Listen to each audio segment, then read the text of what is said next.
I actually don't agree with the way in which people throw around that term ego death because if you had no ego at all, you would accept anything, tolerate everything, and literally lose your entire sense of self. Everybody keeps saying, kill the ego, death of the ego. But what if your ego was the very thing that is protecting your peace? What up, though? It's your girl, Ashante Aril, and welcome to another episode of It's Ashante. We unpacking something deep today. Let's talk about what ego really is. And if you want, we can do our Googles. So let's Google the term ego. Let's see. Ego definition. Let's see what Webster says. All right. Ego is the conscious, rational part of the psyche that mediates between unrealistic desires and external reality, functioning as one sense of identity and self worth. Let's unpack it. Let's get into it. So it sounds like your ego is basically your sense of self. It's how you know who you are, what you deserve, and what you will not tolerate. So when it comes to saying ego this, ego that, you're in your ego, it's not necessarily an automatic negative. Ego in some sense is knowing your worth, recognizing disrespect, saying no. That's a big one, especially for the reborn people pleasers, the people who like, yeah, nah, I'm over that phase of my life. Saying no, protecting your energy and maintaining your standards. Without a healthy ego, boundaries literally don't exist. One thing growing up that my mom has always taught me is be confident, not cocky. Be confident, not arrogant. And again, you know how we always picking apart the words. We always unpacking the words. And remember, we have the word ego, and you can either be on this end of that spectrum or that end of that spectrum, right? So there are ways to separate your confident, healthy ego from your arrogant, toxic ego, right? Confident ego and healthy ego sounds like I know who I am. I know what aligns with me. I can say no without guilt. Without guilt. I can protect my peace and I can also advocate for myself. So, all in all, your healthy ego is your self respect, is that voice inside of you that says, this doesn't feel right for me. This doesn't feel right to me. And I'm able to make a decision for me. And again, healthy ego, healthy boundaries. Sometimes what people want to call ego is self honor, which again, it's still ego, but I feel like we have this connotation of ego being toxic all the time. You're in your ego. Like, yeah, sometimes you gotta be, because if you weren't, you'd be falling for anything. You'd be gullible. You'd probably end up in dangerous situations. You'd probably be getting lured into an alley and robbed. Do you get what I'm saying? Like, ego is important on some levels. Which brings me to my next point. Let's talk about toxic ego, the nasty side of ego, the part of ego to make you go, you and your ego, and you need to get up out of that, right? Toxic ego is when your pride blocks your growth. So, toxic ego is your pride blocking your growth, meaning someone can come to you with some great advice, and this advice could really help you grow, but you're so deep in your ego that you won't even let another person empower you. You won't even allow yourself to get out of your own pride and go for things that will elevate your life or elevate your internal self. Another example of toxic ego is refusing to apologize. You know you was wrong. You could apologize. You could say sorry. Another way of being in your toxic ego could be needing to always be right. So you doubling down on stuff where it's like, child, you're wrong. And that's okay. We're all here to learn from each other. It's okay to be wrong. You're not gonna always be right. Especially in this life. Like it's like you're constantly gonna be um evolving and learning and gaining new perspectives. And it's okay to be like, dang, you know what? Let me backpedal on that. Another way to be in your toxic ego is making decisions from image rather than truth. It's like you want to maintain this outward rather than, making the decision that you really know you should be making, but you just refuse to do it. What is that saying? Pride cometh before the fall. Get out your pride because that's going to lead you right off a cliff. Another thing, taking everything personally and being defensive. Sometimes people like, let's talk about it for for an example, right? I did a reality show and and it was people in the comments like, Ashante, these lashes, like, what are you doing? Like, what are you doing? You're cute enough without it. Like, you don't need these crazy lashes, right? But here I am thinking like, oh, we're tired. We're constantly filming. I don't look like myself on camera. Let me do it a little extra so that you get what I'm saying. I can appear brighter and more alive on camera. It backfired. People are like, girl, you got lash blindness. Now, I could have got defensive and taken it personally, or I could have been like, you know what? These people are not trying to troll. These people are not trying to bully me. These people are actually letting me know, like, hey, peel back on them lashes because you look a little crazy. And I feel like you gotta commend that because they could have let me look crazy. They didn't have to tell me my lashes was looking crazy on camera, but they did. And I ain't gonna lie.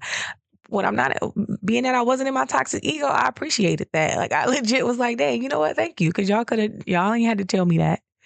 So bottom line is, toxic ego is when your pride becomes louder than your inner wisdom. It's almost like your healthy ego protects you and your toxic ego hinders you and holds you back from all this greatness. So, learning how to balance and discern comes from also learning your triggers, right? And realizing like, okay, am I in a moment right now where I'm just feeling triggered and I'm feeling some type of way, but this might be something I need to hear or not. Granted, people do be sometimes delivering the message a little too rowdy, a little too rough, not too much. Like you could have kept it cute. You ain't had to say it like that. But if someone is delivering a message to you gently and you can tell like this person is really not trying to hurt my feelings. This person really do feel like I need to hear this. Um yeah, it's all about, just having ego awareness. It's not about just death to the ego. It's more so about being aware of your ego and discerning when your ego is coming from a toxic place versus a healthy place. So, here are some questions you can ask yourself to see, as you're learning, because it'll become second nature as you learn. But you can ask yourself questions like, is this a boundary that I'm setting with my ego, or is this fear? Is this confidence in who I am and in myself, or am I being prideful? Am I protecting myself, or am I just protecting my image? Am I responding from truth, or am I responding from woundedness, a trigger, something that I haven't unpacked or healed within? Because not every no is wisdom and not every yes is healing. So let's talk about a time where boundaries have actually saved me, right? So for those of you who don't know, I got 50 lim jobs. I do 50 lim things. I am a enterprising lady. So one of my career paths is cosmetic tattooing, right? And giving the blow to the economy, noticed that a lot of cosmetic tattoo artists have lowered their pricing, and it's funny because I can use this example in multiple ways. Ooh, this is good.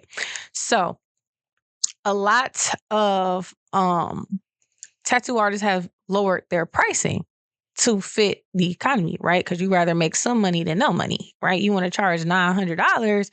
This is not a $900 economy right now in Michigan. You might need to scale it back, right? So say you go down. So not even say this is real. I go down on my prices, right? And I still have people come in and try to talk me down even more. Now, that's a tricky one because in those moments, I could say, well, my pride is just telling me not to accept this money because money is money, right? The economy, get it while you can. But another part of me could say, well, I already feel like I'm this level of artist and I know that they're going to get clean, safe, and excellent results from my work, right? I've already gone down on my price. I shouldn't have to go down even more because somebody really, really wants me to do their eyebrows or do their eyeliner or tattoo their lips, right? So there have been times where my boundaries did save me from certain type of clientele because usually clients who try to speak you down from your price after, especially after you've already lowered it, become problematic clients. This same client goes to a colleague of mine and gave her absolute hell.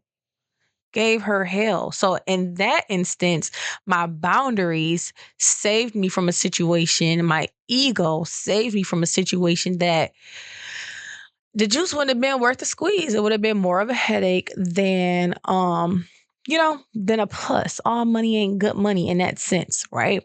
Now, let's talk about when my pride delayed a decision, right?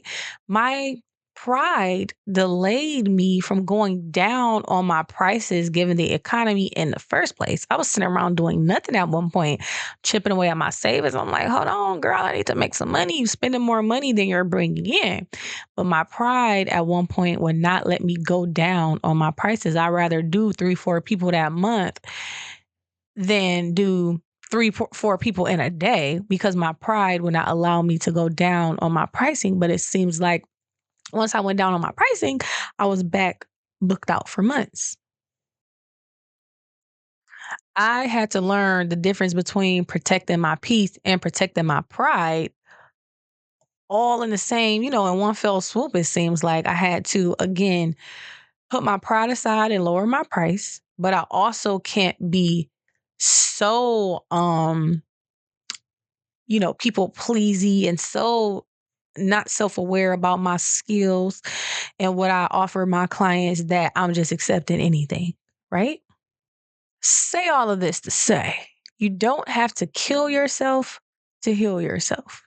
Trust me, I've been through it. I'm here to help y'all because listen, did so much unnecessary stuff during the healing and trying to become like child. You don't have to kill yourself to heal yourself. All you need is discernment, which in season 1 we talked a lot about building your discernment. If y'all want me to dive deeper into that, we can do that. And also, a healthy ego knows your worth, whereas a toxic ego makes everything about proving your worth. When you're healthily in your ego, you're just like, yeah, this is me. Here I am. This is I. This is she, he, they, them, right? And you're not really pressed about trying to beat your chest and show your fangs, right? But when you're in your toxic ego, you almost gotta like puff up and prove yourself and show off and do this and do that. That's how you know you and your toxic ego. You don't have to prove anything to anybody. You just set your boundaries and let that be that. It's about essentially healing your wounds and not your sense of self. And that concludes today's episode of It's Ashante. Get out that toxic ego. Hope to see you next time. Bye.